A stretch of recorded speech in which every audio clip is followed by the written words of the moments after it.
Why Lupita Nyongos' voice sounds so creepy. There are no shortage of haunting images in the new horror film from Jordan Peele. But many of the movie, no sound in the film is more likely to induce nightmares than the voice of its main villain, Red. She is also warning if you haven't seen us, moderate spoilers about the character follow.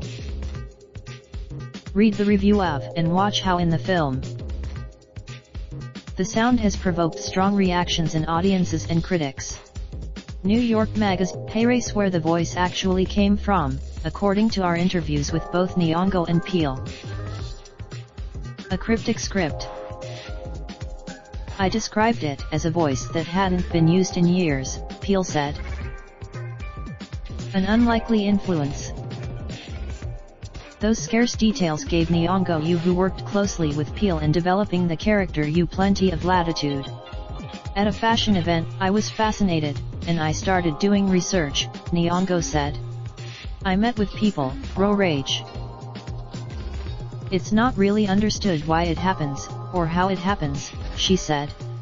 It could be a trauma. Lupita Nyong'o style file photos. Read about and her work on the movie.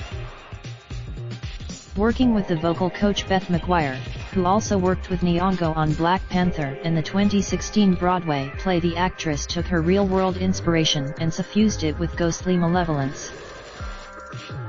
Red's character is very ID-driven, so one of the things that we were looking for was for that to come across in the quality of her voice. Just the raw emotion, the raw rage, Nyong'o said.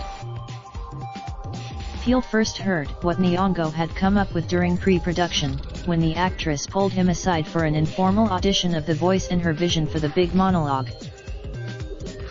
She sat me down and said, "Are you ready?" The director recalled. He wasn't. It was like nothing I had ever heard, Peele said. So creepy. Raindrops, drop top, hot top, smoking, no cooking, the hot pot. I keep fucking on your bitch, yeah, that.